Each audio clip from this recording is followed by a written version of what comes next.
Halo, selamat datang di perkuliahan saya hari ini. Perkenalkan, nama saya Saiful Rizal Wijaya Putra, dosen yang akan mengampu mata kuliah Statistika Bisnis 2 untuk 1 semester kedepannya bersama dengan Anda. Oke, langsung saja. Saya akan memberikan kontrak kuliah. Seperti biasanya, ada beberapa hal yang mungkin akan saya sampaikan mengenai background dari pendidikan saya, profil saya, lalu bagaimana kita nanti akan berkuliah, dan juga nanti ada beberapa kisi-kisi kenapa Statistika Bisnis 2 penting untuk Anda pelajari ke depannya. Oke, langsung saja ya.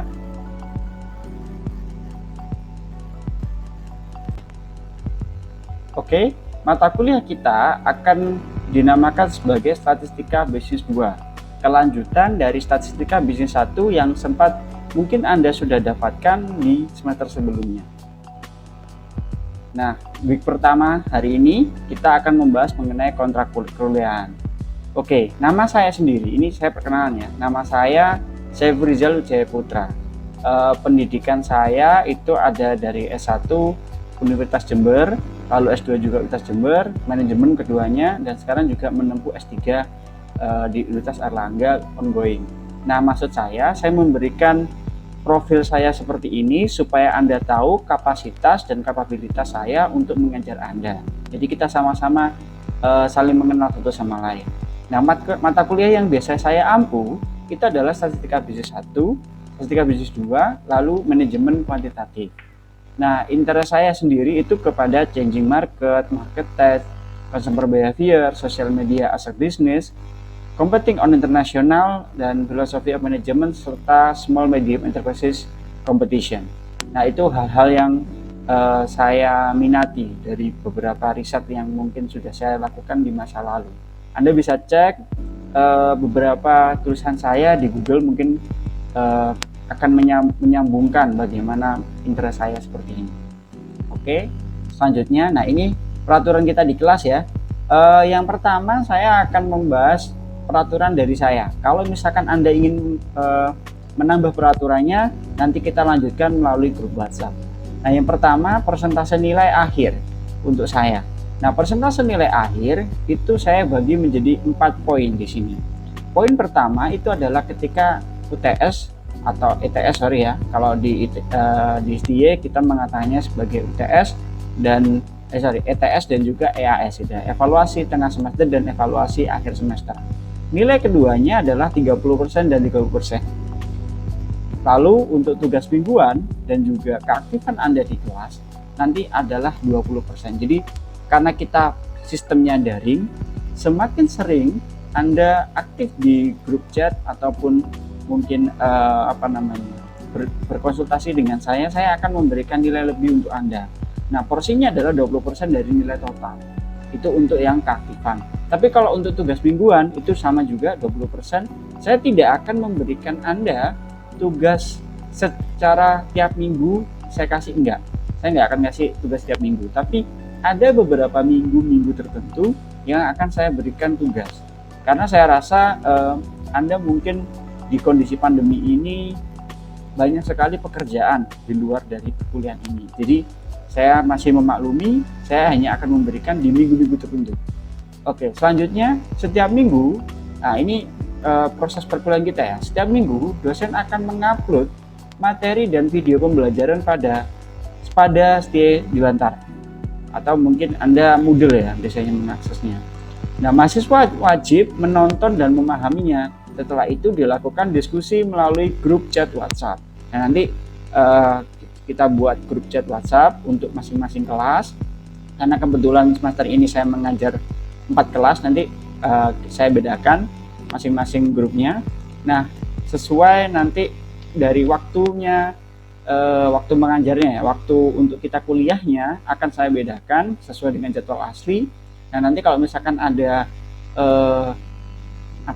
fleksibilitas dari jamnya, mungkin Anda, Pak, saya jam segini ada ini Pak, nggak bisa ikut Pak. Oke, boleh Anda nanti ikut di jam yang lain melalui kelas yang lain, tapi absennya nanti tetap absen dari kelas Anda. Nah, untuk hal itu nanti teknisnya kita bahas di grup WhatsApp saja ya.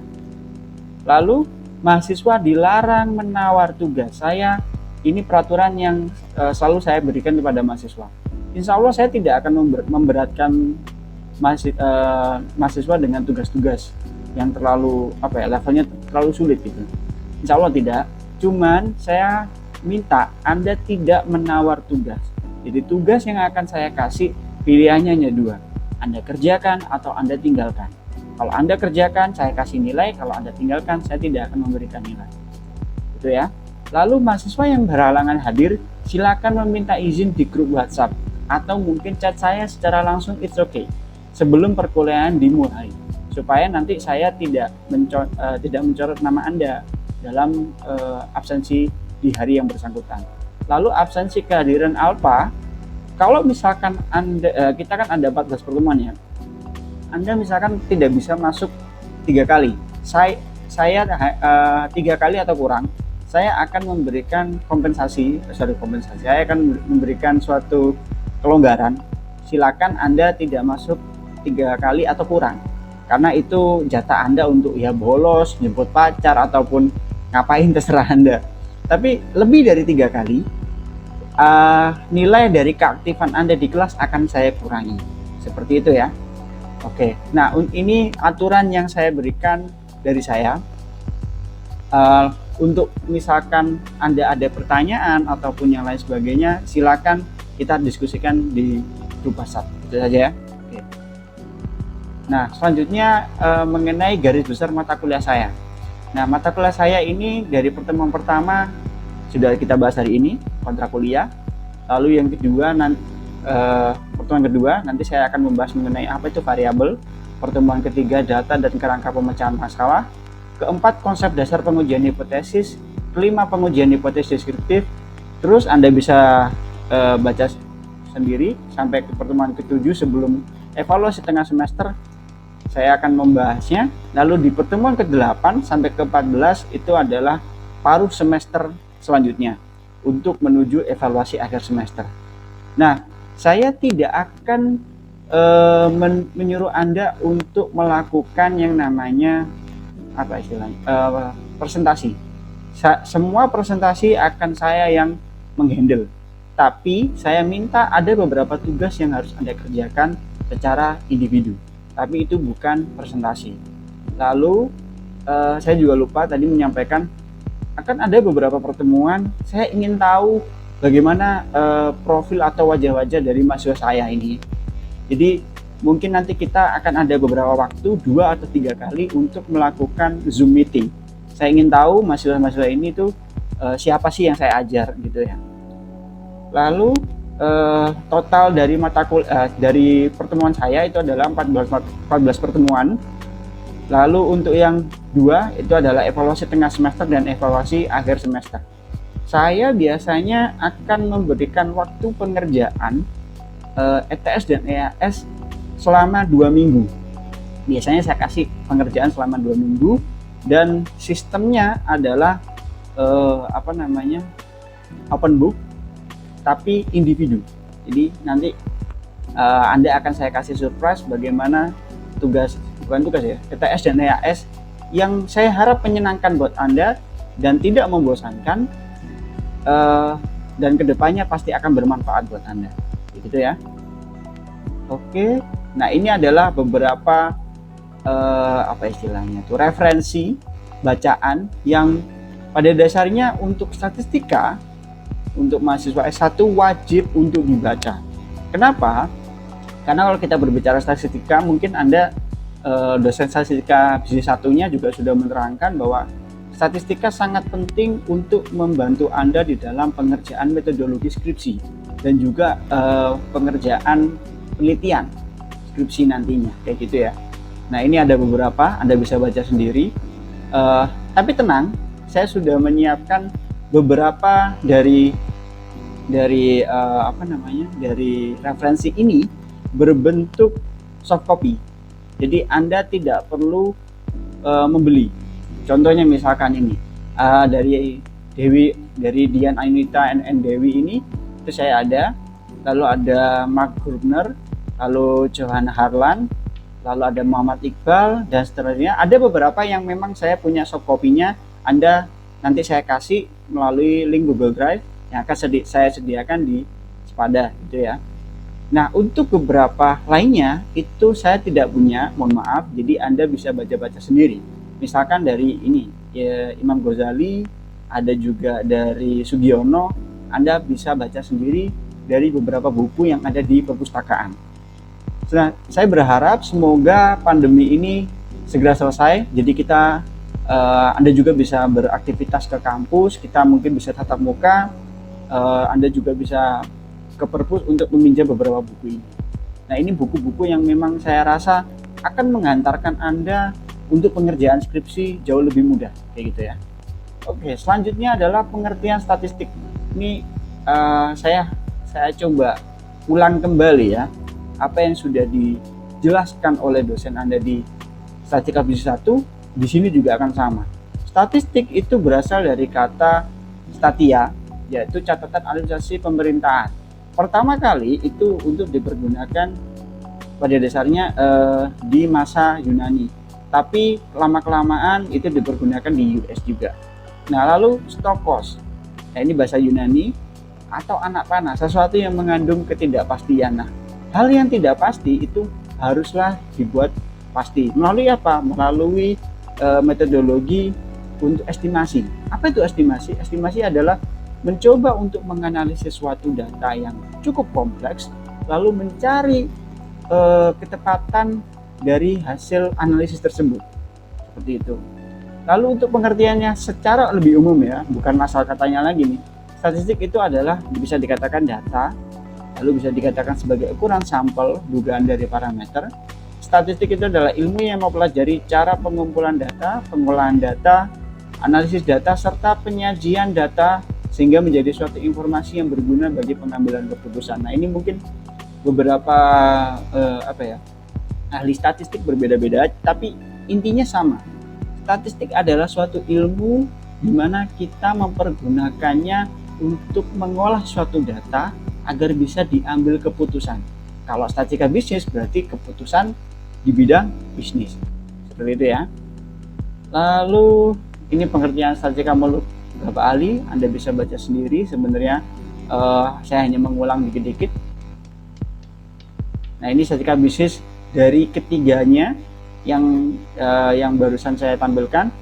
Intinya adalah ilmu untuk cara menyajikan, menganalisis, dan menginterpretasikan data dengan tujuan pengambilan keputusan bisnis. Sama ya. Nah, intinya itu kita mencoba menganalisis data, lalu menyajikannya, menginterpretasikannya, supaya nanti bisa diambil suatu keputusan bisnis, seperti itu. Nah, kegiatan statistika itu ada pengumpulan data yang termasuk dari sensus dan sampling, lalu penyusunan dan menyajikan data, ada mengedit, mengklasifikasi, tabulasi, dan grafik, lalu analisis data dan interpretasi data.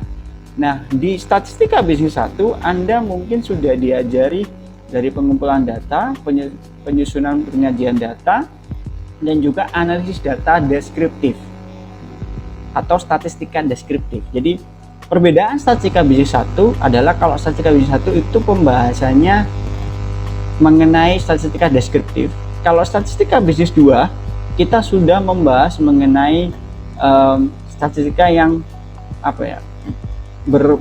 membahas mengenai korelasi, regresi, perkembangan dari itu ya.